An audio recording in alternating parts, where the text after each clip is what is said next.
खुलुमबाय आं सिबि रानि ब्रह्म आंनि एसबि बड' निउज चेनेलाव नोंथांमोनखौ बरायनाय थाबाय बे चेनेलनि गेजेरजों सानफ्रोमबो सानसेयारि गोनां खौरांफोरखौ फोसावनाय जायो नोंथाङा दासिमबो बे चेनेलखौ साबस्क्राइब खालामनानै लायाखैबा सानफ्रोमबो सानसेयारि खौरांखौ मोननो थाखाय साबस्क्राइब खालामनानै लानो हागोन लोगोसे बेल आइकनखौबो क्लिक खालामनो हागोन जाहाथे खौरां फोसावनाय लोगो लोगोनो नोंथांनाव गिबिसिन खौराङा सौहैयो थुदो बिदिब्ला दिनैनि खौरांखौ जागायजेननोसै एनडिएफनि गायसनगिरि आफादगिरि रन्जन दैमारिखौ दाय गैया होननानै फोसावबाय गुवाहाटी सेसन कर्टआ रन्जन दैमारिजों लोगोसे गुबुन गुबुन केसआव गोग्लैनाय गासै 16 सुबुंफोरखौ दाय गैया होननानै फोसावदों होननानै खौरां मोननाय जादों जेरै रन्जन दैमारिजों लोगोसे आलफानि केडारफोर अरबिन्द राजख'आ अनुप चेटिया राजु बरुवा प्रदीप गगৈ आरो माखासे बिथांमोननि अनगायैबो मिथिंगा दैमारिखौबो दाय गैया होननानै फोसावदों होननानै मिथिनो मोननाय जादों जायनाखि रन्जन दैमारिखौ गुवाहाटी सेसन कर्टनिफ्राय दाय गैया होननानै फोसावबाय बेखौ लानानै गोबां सुबुंफोरनाव सोंथि बेरखांदों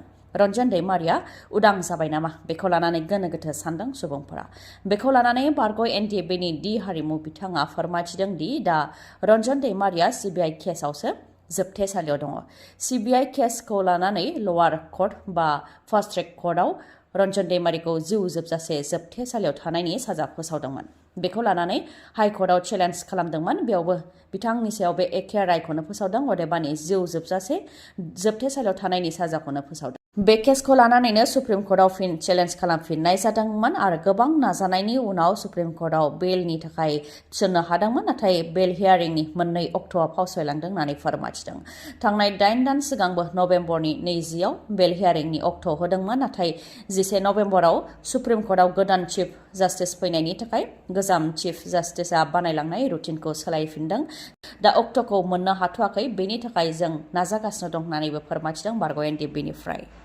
रायजोआव फिन गुलि गावनाय जाथाय धुबुरीनि बिलासिपारायाव गुलि गावनाय जाथाय गुलि गावनायजों 3 सुबुङा जोखोम जानो गोनां जादों बिलासिपारानि रानीगन्ज बाजाराव थानाय एसबिआइनि सीएसपी सेन्टारनि साखाथियावनो गुलि गावनाय जाथाय जादों 2 सुबुङा मटरसाइकेलजों फैनानै गुलि गावफैदों जाय गुलिया 3 सुबुंनाव नांदों जायजों बिथांमोनहा जोखोम जानो गोनां जादों 3नि मादाव सासेया गोब्राबैनो जोखोम जानो गोनां जादों गुलि नांजानाय 3 सुबुंफोरनि मुङा जाहैबाय फारियै अबायदुर रहमान रतन राय आरो आब्दुल जाफर बिथांमोनखौ उनाव देहा फाहामसालियाव थिसननाय जादों जाथायथिलियाव पुलिसा नुजाथि फैनानै गरदाइन गुलि गावखोन्दाखौ बोखांफैनो हादों आरो जाथायनि सायाव नायबिजिरनाय हाबाखौ मावदों नाथाय सोर बेबायदि खालामनाय बेखौ दासिमबो हमनो हायाखै आरो मा जाहोननि थाखाय बेबायदि गुलि गावनाय जाथाय जानाय बेनि सायावबो दासिमबो रोखा खौरां मोननाय जायाखै रायजोआव सोरखारि बन्द'खौ बांहोबाय 2025 मायथाइनि बन्द'नि लिस्टखौ आसाम केबिनेटआव गनायथि होबाय जेरै 36 सान गेजेटेड हलिडे थागोन 37 सान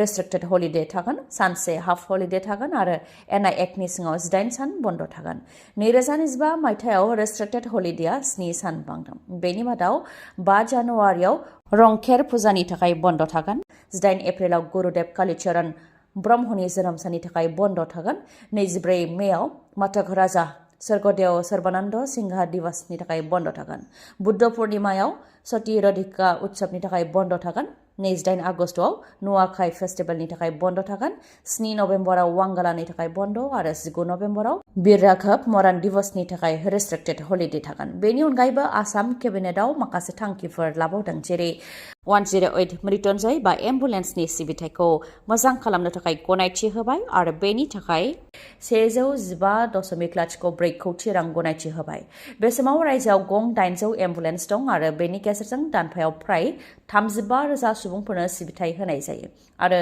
2007 मायथाइनिफ्राय दासिम 65 लाख सुबुंफोरनो सिबिथाय होनाय जाबाय होननानै फोरमायथिदों दा आरोबाव 108नि सिबिथायखौ बांहोनो थाखाय आसाम केबिनेटआव 115.04 कौटि रां गनायथि होबावबाय माइक्र' फाइनान्सनि लन सुख'नानै होनायनि बेलायावबो आसाम केबिनेटआव थांखि लाबाय Assam micro' finance incentive and relief scheme AMFIRS 2021 नि गेजेरजों लन सुख'नो केबिनेटआव थांखि लाबाय जायफोरनिया 25,000निफ्राय लानानै 50,000 रांसिम लन दङ आरो सुख'नो हायाखै बिथांमोनसा 78,000नि लनखौ सुख'नानै होनो थाखाय थांखि लाबाय आरो बेनि थाखाय 223 कौटि 26 लाख रां गनायथि होबाय आसाम केबिनेटआव गुवाहाटीनि शंकरदेव कलाक्षेत्रआव बिसाया 6थि बड' फिल्म एवार्ड खुंनायाव सोर बान्था मोननो हादों बेनि फारिलाइया जोंनिसिम सौफैबाय बेस्ट बड' फिचार फिल्मखौ गाब गैयै जायख्लङा मोननो हादों। बेस्ट डाइरेक्टरनि बान्थाखौ गराय फाख्रि सावथुननि थाखाय रजनी बसुमतारिया मोननो हादों। बेस्ट एक्टर मेलखौ मोसा सावथुननि थाखाय लिंसार बसुमतारिया मोननो हादों। बेस्ट एक्टर फिमेलखौ गाब गैयै जायख्लंनि थाखाय संगिना ब्रह्म बिथाङा मोननो हादों। बेस्ट करिय'ग्राफिनि बान्थाखौ जांख्रिथायनि थैसामनि थाखाय बिग्राय बसुमतारिया मोननो हादों।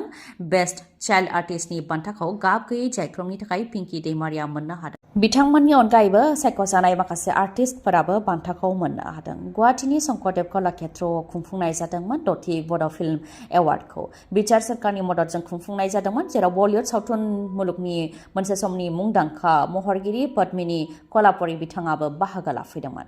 बेटारि रिक्सा सालायनायखौ लानानै गुबुन गुबुन जिल्लायाव सांग्रां जादों बा गोख्रों नेम निथि फोसावनायखौ नुनो मोननाय जादों। बङाइगाव डिस्ट्रिक्ट मेजिस्ट्रेट मावख'निफ्रायबो बेटारि रिक्सा सालायनायनि सायाव नियम निथि फोसावदों, जेरै ड्राइभारनि अनगायै 4नि बांसिन पेसेन्जार लानो गनायथि गैया, 40 केजिनि बांसिन लिरथाय लांनो मोननाय नङा। बेनि अनगायैबो स्टेट हाइवे आरो नेशनेल हाइवेफोराव ई-रिक्सा सालायनो थाखाय गनायथि गैया बा बेनि थाखाय लाइसेन्स गैया, अब्लाबो स्टेट हाइवे आरो नेशनेल हाइवेफ्राव बेटारि रिक्साखौ सालायो। हाइवेआव स्पिड लिमिट मेंटेन खालामनायनि गेजेरजों हेभि, स्मल आरो मिडियाम बा गोबां लिरथायनि गारि, फिसा गारि आरो गेजेर थाखोनि गारिफ्राल' खारनो गनायथि दङ। नाथाय ई-रिक्साफ्राबो नेशनेल आरो स्टेट हाइवेआव खारनायनि जाहोनाव गोबां जाब्रबथायफोर जायो होननानै फोरमायथिदों। गोजां बोथोर सफैनायजों खुवा खुनायनि थाखाय लामाखौ मोजाङै नुयैनि थाखाय जाब्रबथाय जानायाबो बांनो हमदों। बेनिखायनो जाब्रबथाय जानायखौ होबथानो थाखाय बङाइगाव जिल्लानि सिङाव थानाय नेशनेल हाइवे 17, 27 आरो 117 जों लोगोसे बङाइगाव जिल्लानि सिङाव थानाय स्टेट हाइवे चापागुरिनिफ्राय पुरानि बङाइगावसिम थांनाय लामायाव बेटारि रिक्साखौ सालायनो मोना होननानै फोसावदों। नेशनेल हाइवे आरो स्टेट हाइवेखौ फोनांजाबनाय लामासिमल' खारनो गनायथि दं आरो बे बिथोना दानिफ्रायनो जागायबाय आरो 30 जानुवारिसिम बा गोदान बिथोन फोसावजासिम थागोन होननानै फोरमायथिदों। पुलिस प्रशासन आरो ट्रेन्सपर्ट डिपार्टमेन्टखौ बेनि सायाव गोख्रों नोजोर होनो आरो राहा लानो थाखायबो बिथोन होनाय जाबाय होननानै फोरमायथिदों बङाइगाव डिस्ट्रिक्ट मेजिस्ट्रेट मावख'निफ्राय। उदालगुरि जिल्लानि माजबादाव कौटि रांनि गान्जा हमनो हादों आरो बे दायाव सासे बर' सुबुंखौ हमनो हादों। उदालगुरि जिल्लानि माजबाद पुलिसनि नाजानायाव 323 केजि गान्जा हमनो हादों, जायनि बेसेना 1,60,60,000,000 रां जागोन होननानै फोरमायथिदों। आसाम अरुणाचल प्रदेश सिमा निजरा सेन्टाराव हाग्रा ओनसोलाव सिग्रोमनायावनो मोनजिनै बस्थायाव थानाय 323 केजिनि गान्जाखौ हमनो हादों, जायनि बेसेना 1,60,60,000,000 रां जागोन होननानै फोरमायथिदों। बे दायाव सुनिन्द्र बसुमतारी मुंनि सुबुंखौ हमनो हादों। माखासे सुबुंफोर दंबावोमोनब्लाबो बिथांमोनहा खारग'नो हादों होननानै फोरमायथिदों पुलिसआ। पुलिसआनो पुलिसनि आखायाव हमजानो गोनां जादों।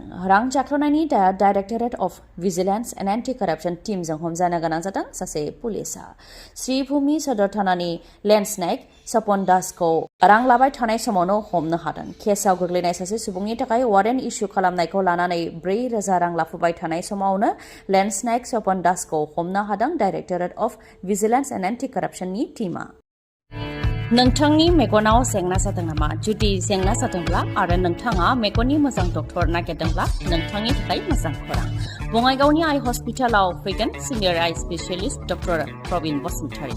बिथाङा एम्स निउ दिल्लीनि बारग' एसआर आरपिसि आरो दिल्ली जिएनसिटिनि बारग' आइ कनसालटेन्ट।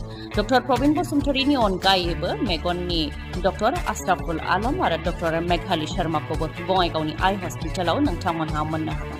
लोगोसेनो कम्पिउटार पेकनि गेजेरजों केटारेक सार्जारि खालामनो हागोन, जेराव जेबो सानाय गैयालासे, सुथेनाय गैयालासे आरो गोख्रैनो गाहामाव फैफिननायखौ नोंथांमोनहा मोननो हागोन। आबुं थङा जाहैबाय बङाइगाव लवार आसाम हस्पिटालनि उल्था दिगाव बास स्टेन्डनि साखाथियाव। फुंनि 10 रिंगानिफ्राय मोनाबिलि 3 रिंगासिम मेगननि डक्टरखौ मोननो हागोन बे बङाइगावनि आइ हस्पिटालाव। माबाफोर सुलुं लानो गोसो दंबावोबा नोंथांमोनहा 6900949900 बे नाम्बाराव खौरां लाहरनो हागोन। गोजोन्थों। खौरांखौ जोबजासे खोनासंनायनि थाखाय गोजोननाय थाबाय। गाबोननि सानाव फिन गोदान खौरांजों लोगो मोनफिनगोन। दिनैनि थाखाय गोजोन्थों।